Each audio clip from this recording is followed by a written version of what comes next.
Irish. Well, Irish background. Okay. Baldry is my last name. It's French, but my lineage is English and Irish mostly. So have you kissed the Blarney Stone? Of course. Yeah. You got to do that. Oh, what the hell? It's kind of gross, honestly. Okay.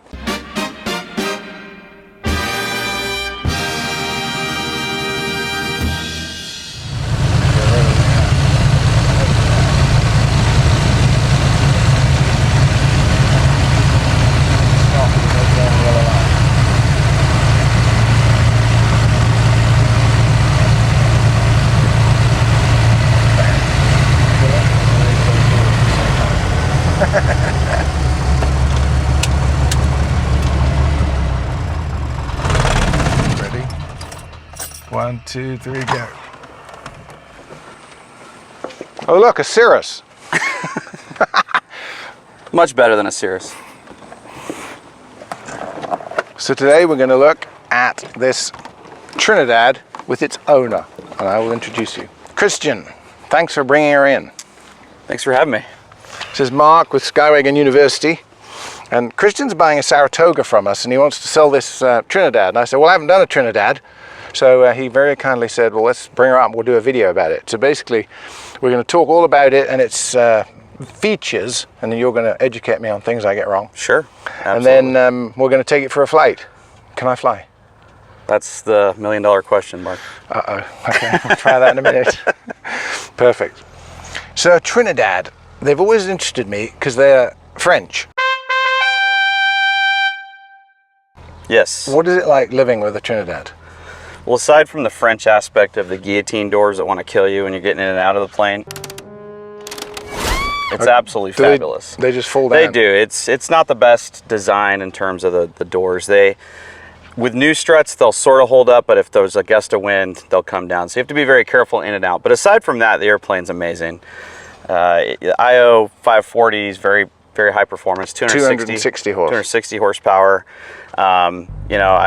Last summer went to Tailhook with 3 of my buddies, and we climbed out. It was 100 degrees in Reno coming out at 5 p.m. and we're still getting 1,200 feet a minute. So with 4 people? 4 people in the airplane. Yeah, it's just a great climber. And non-turbo, fuel injected. Non-turbo. Straight 540 Lycoming, best engine in aviation. Really up to about 18,000 feet, even in the summertime, no problem. Oh, is it? So, yeah.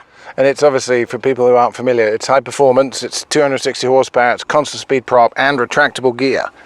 And it's rumored it's a very forgiving gear, is that right? It's a trailing link landing gear, so, like a Pilatus or some of the bigger aircraft. Okay. Yeah, it's hard to have a bad landing.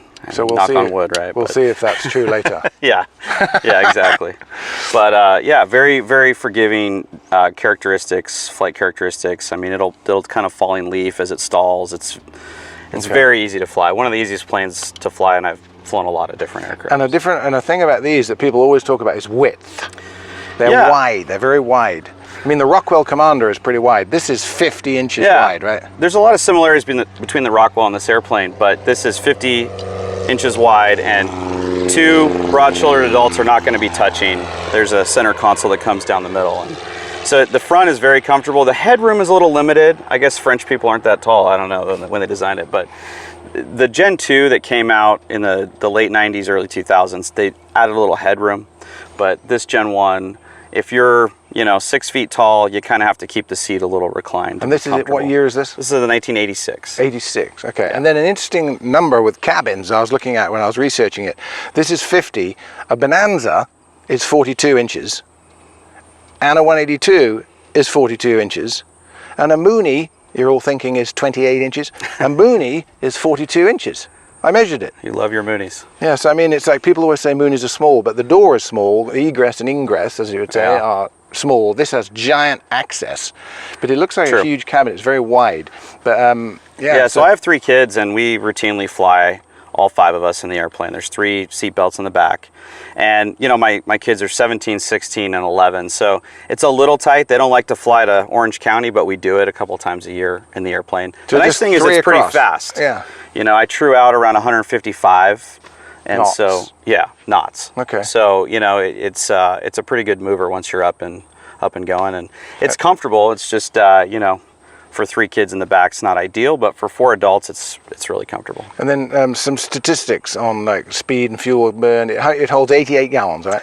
88 gallons, And 86 usable. And it's burning, say you're in cruise at 8,500 feet, what's it burning? So in a max cruise setting, you're going to be about 155 knots. You're going to be burning somewhere around 13, 14 gallons, you know, about 8,500 feet. And then, you know, if you pull it back, you go to maybe a 60% cruise, you'll burn 11 to 12 gallons and maybe doing 148 knots, 145 knots. Depending on conditions, of course, but yeah, it's quite efficient. It's got a good envelope of operating, you know, usability. You can run it faster, run it slower, run it more efficient.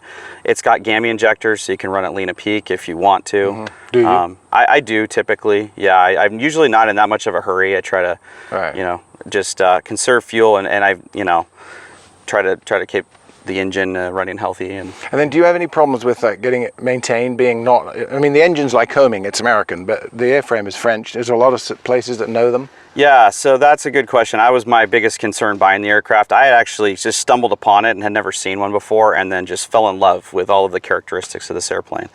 It's been maintained in Auburn by SkyTrail's Bob Burnett, who's actually in the logbook from like the 80s in this airplane. So he's been maintaining these for a long time. He's an expert. That's the Trinidad Service Center. Well, he's there. They do everything, but he is a Trinidad expert. And there's a bunch of, living in Northern California is a good place for Trinidad. There's a lot of Trinidad owners around. And there's a shop in Novato that's very experienced with these. So there's a lot of easy maintenance shops to work with around here that know the aircraft, because there's only 250 or so of them in the U.S. Only, okay. So there's not a lot of them. Would you say that if somebody was living in, like, I don't know, Nebraska or Kansas or somewhere where there's not a lot of them, that they could have it maintained normally at a normal shop? Yeah, they don't have to not buy it because they... So one of the things, the design philosophies, I think it was designed to be built in 600 man hours. So my A&P, I did a whole panel upgrade, which we'll talk about later, but access is great. They've got big panels here, and it was just well thought out. It was well designed by the French when they, initially came up with the design. So most mechanics love, every time I bring this to a mechanic, like, I love working on the Trinidad. It's just easier. Like a Mooney, they hate. What? They hate Moonies. Because you never have to work on them, because they're so reliable. Yes, maybe. But yeah, no, it's very easy to work on, and parts availability is the one thing you hear gripes about, but really I've never experienced. I've owned the airplane about 5 or 6 years, have not had any issues with that. I know with the turbos, the 21s, there was the turbo clamp issue. That's a thing that affected all sorts of Lycoming turbos. But yeah, parts has not been an issue. Avex out of Camarillo supplies parts, and they're very responsive. You send them an email and the parts show up a week later. They stock a lot of stuff in the US, and if they don't have it, it comes from France, but parts is really good. There's also a forum online that if anyone's considering owning one of these, I would highly recommend the forum, because experts on there get on and chime in on any sort of little niggle or issue you might have, and like everything's been dealt with on these airplanes. But yeah, I don't think any of the fleet are grounded now for missing parts. It's good. Yeah. Well, let's have a look around it and look at some of its nuances. Sure. So here we are on the wingtip. The wingspan on this, 182 for comparison, is 36 feet. Is that right? I think so. 36 feet. These are 33 feet, so they're shorter. Yep. But look at the wing. It's literally parallel sided, every rib the same, easy to build, easy to maintain, easy to look after. Yep. It's a straight wing, and you'd think it's like a tomahawk. But they fly very, very well. It's got a big dihedral, and for that reason, it maybe loses a little speed over like a Bonanza or something, but a lot better lift, better in turbulence, I think, and more docile. And reputably stiff on the controls, but solid feeling. Yeah, it's push rod controls too, which is like a Mooney. Good. There you go. Plus. There's your Mooney tie-in. But but yeah, it's very, very affirmative in the motions with the yoke. What's this? Good question. There's a couple of little features that the French, I don't know, they're like some sort of like stabilization thing. They've got the gill down here too as well, which I didn't even notice till after I bought the aircraft, but I guess they provide lateral stability. Is it just one? Just a single? There's two down here. Two of them. Yeah, so. Yeah, you wouldn't want to gear it up. Yeah, well, you generally don't want to gear up anything, Mark. Well, even though you actually, it would probably be all right if you did, because the belly. These have a huge. One thing I will say, if you're going to go gear up, is the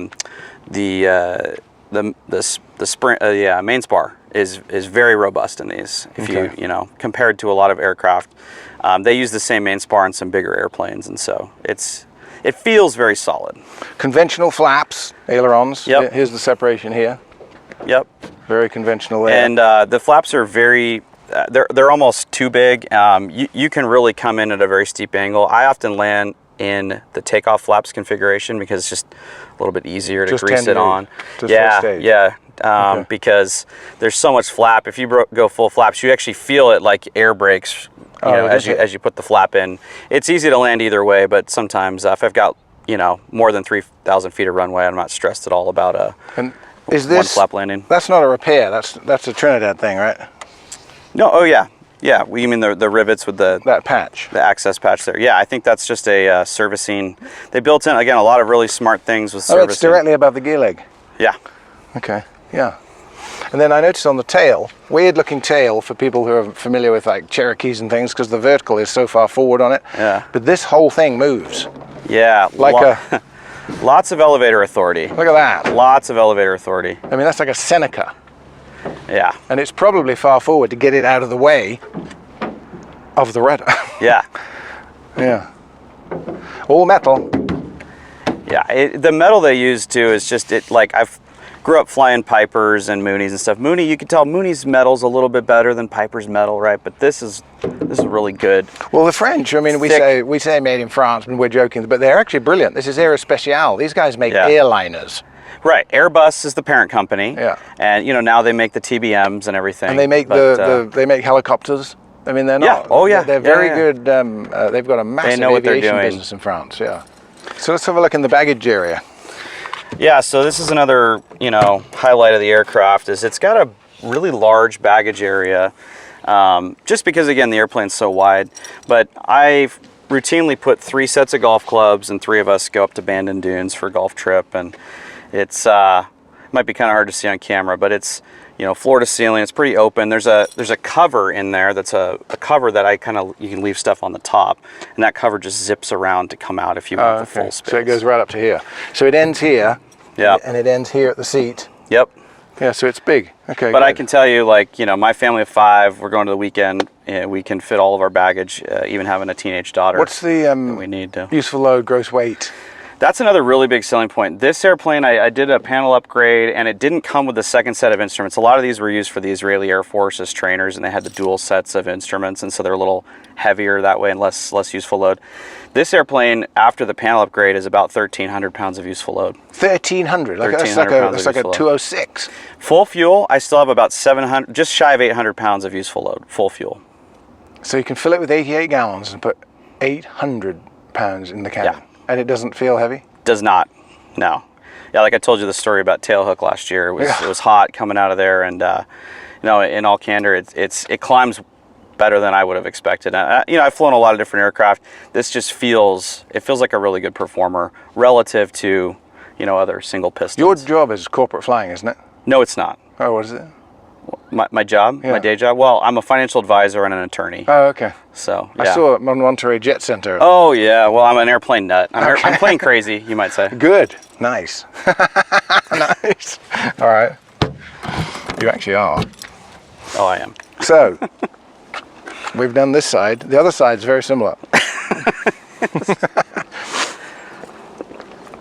I think it's nice just to see it, look around it. Not a lot of people have been near them. I know. To get an overview of the whole thing, walking around it.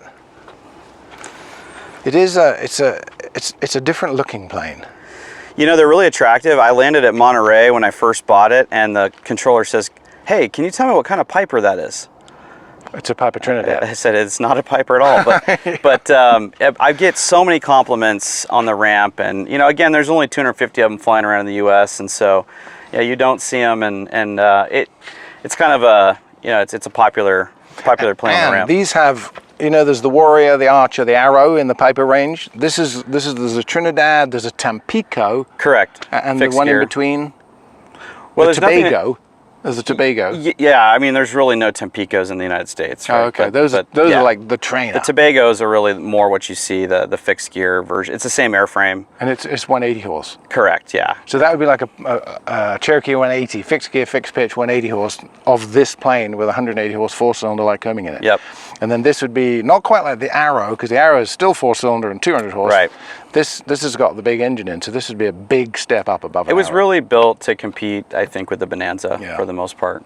So was the Rockwell Commander, and they both just missed it on speed. Yeah. It was speed. Yeah.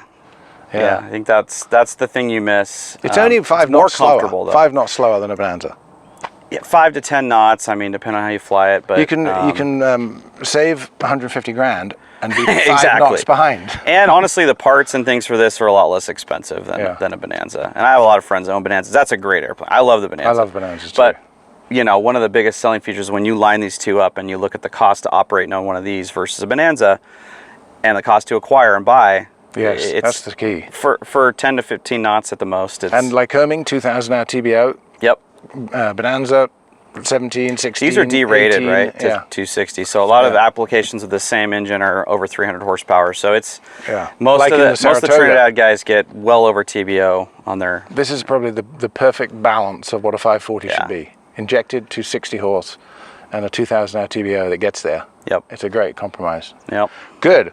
Okay, well, we've seen the outside. Let's see the inside, and then we'll fly it.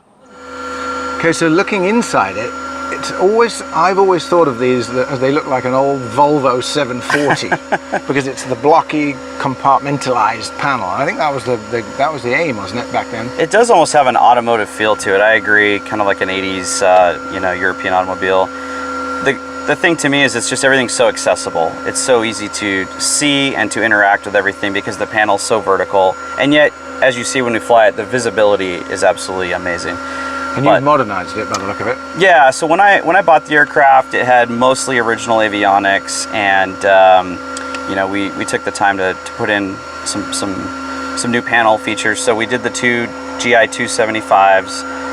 With the 750 and the GFC 500 autopilot, which the combination of those Garmin, they all just work perfect. This is an incredible machine for IFR. It really takes a lot of the heavy lifting off the pilot. Were you telling me that there's not very many of them with that installed? Yeah, I haven't seen it. It is STC and everything. It's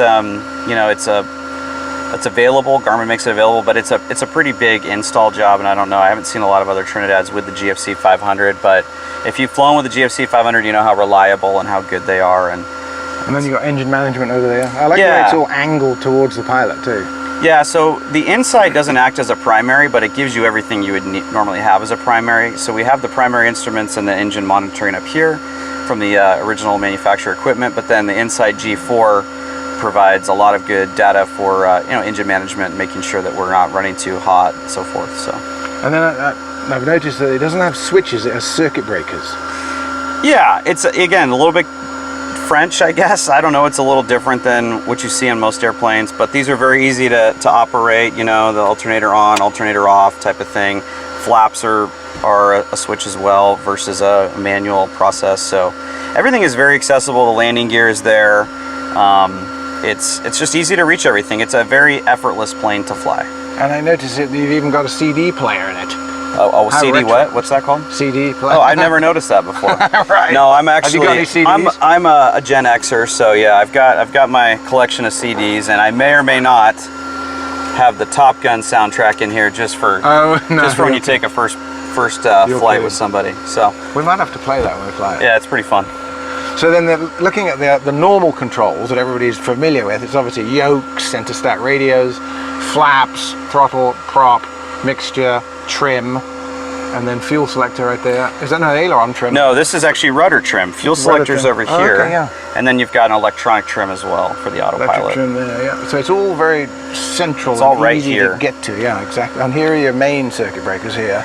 Correct. Main circuit breakers and the emergency gear release and the alternate air and yeah, everything's very easy to access. Okay, looks great. Let's fly it. Okay. Can I go left seat? Yes, you can. Okay, thanks. Okay, starting. Clear!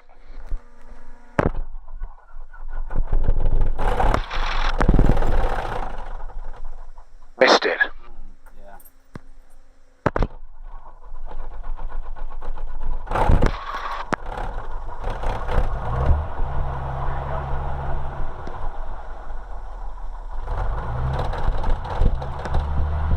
This is clearing a throat. Okay, avionics. Is this a, Go ahead. Is this a fuel pump for takeoff plane? Yes. I'd like fuel pump, okay. Yep, so we can go strobe lights on, taxi light on, air conditioning. There we go. When you're covered in sweat, it actually is quite cool. It cools you down, doesn't it? There's a low battery on the GNC 750, so it takes a little longer to acquire, but okay. Easy fix. Just haven't done it yet. It's nice to have it a bit narrower than usual, because sometimes I come down here in planes that are rustling in the bushes. Yeah. No, it really, it fits well in a hangar. It's, the French, you know, to their credit, they did a good job in the design of this thing. They did. I think it's very, very comfortable. It's a cross between a Bonanza and a Mooney in here. It really is. It's long, but it's also wide. Yeah.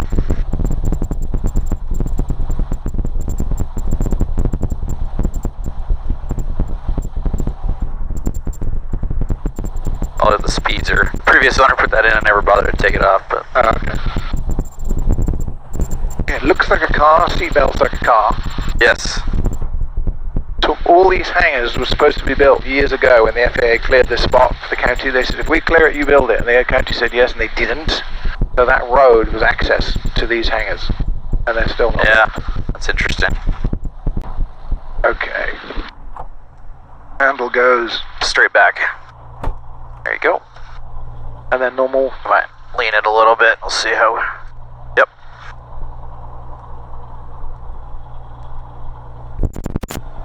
Gas. That's your rudder trim, which you probably won't need to really mess with, honestly. Where's the gas selector? The gas selector's here. I would, yeah. Or it's there. I would leave it we're on left. Left, because there's more fuel in the left tank. It's okay. So RPM. They run up 1700. You can also see it here, but I do 2000 in this airplane, and we're still a little bit lean, which is good for it was running a little rich. So now over there's the mags on the left. Both. Very good. Right. You got prop. Both. This is the prop. If you feel down here. Okay. Friction. If you're flying with an attractive lady, it's actually a very convenient placing for this. I'm just going to be checking I'm just going to be checking all the time. Yes, making sure those exactly. So, could have put that in the video. Yeah, it is in it. We just did it. Oh shoot. Okay. Well, flaps. Oh, yeah, they were already down, huh? Yeah, I put them to takeoff settings, so they're electric. And the only thing is, you don't want to cycle flaps and gear. It's in the POH at the same time. Okay, we got traffic there. Let's do it. I made that mistake one time departing IFR out of John here? Yes. Where's the number? It's 20 Golf Uniform. It's on there. It's over there. Oh, yeah. Placerville, Trinidad, 20 Golf Uniform, departing runway 23, local flight, Placerville. Finals clear. Yep. Bring this up just a little bit. A little bit or all the way? Yeah, you don't need to go all the way. We're up at a little altitude. And then I'd rotate about 70 to 75. Okay. Let's do it. Fuel pump on, yep.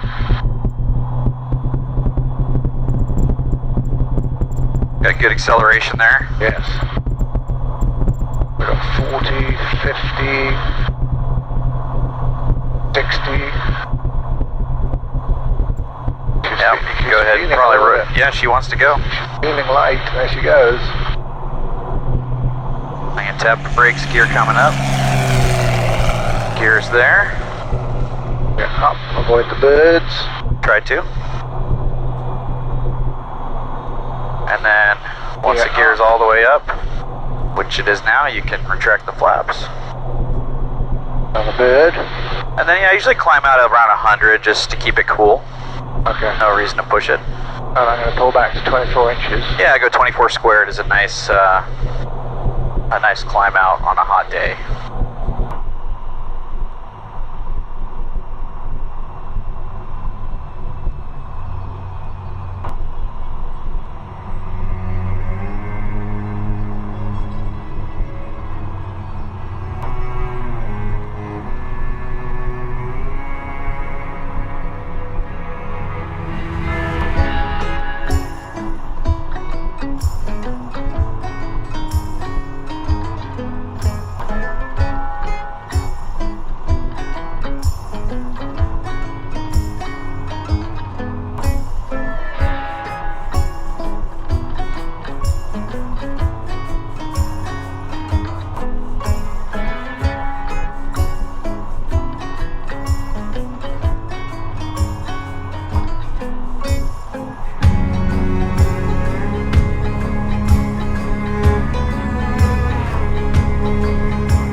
Okay. If I was not on camera. We are, call the ball.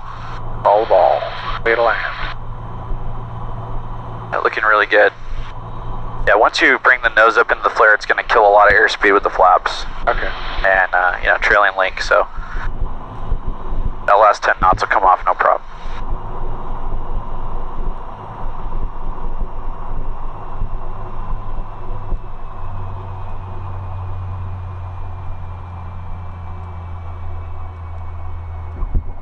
Beautiful. Are we down? I believe so. That was nice. Easy to fly, right? God, that trailing link gear forgives all manner of things. Yeah, if you flare early, it's no big deal. Just hold the nose off so you don't strike the prop. But honestly, you know, I've flown probably 25 or 30 different GA airplanes. This is probably one of the easiest to manage and fly in the pattern. What's great too is the trailing link gear, it's obviously got that knee action, which forgives Yeah. all manner of things. The Mooney is straight-legged with Correct. rubber discs, and you've got to get really good at landing that thing. I've got 300 hours in a Mooney, and I was always just a tiny bit nervous, and you had to be right on your speeds. This has got an envelope that, you know, we maybe got a little slow at the end there because, you know, the runway and such, but yeah, we fell maybe a foot or two, and it was soft. Let the runway come up to meet me. Yeah. So this was great. Christian brought this plane in for us to look at, and we've been around the inside, around the outside, and flown it and got away with it. Thanks very much for that. That was brilliant. And then he's going to be buying a Saratoga, which we'll have to have him visit with when you're familiar with Yeah, it. sure. Show us it. A Yeah. late model, nice one. Air conditioned. Air conditioned, and then just a little more room for 3 teenage kids. Yeah, exactly. Like a station wagon. But I will miss this airplane. It will be actually hard to sell it. So. Well, it'll only be hard to sell it until you're in the Saratoga, thinking, this is nice. I've had 6 Moonies. I love all They were all airplanes, my so. last plane. Yes, I All of them. But Christian, thanks very much. Thanks, Mark. Yeah, Appreciate that was it. brilliant. So Mark from Skywagon University, looking at another nice plane. We've got a subscription here. Click on the link to subscribe. It doesn't cost anything. Please do it. It helps with our numbers and our ratings. And there's a notification bell for to get alerts when other planes come in. I keep promising the Beaver, but it is coming. It's scheduled. So, and there's merchandise also on the website too. So thanks very much for watching.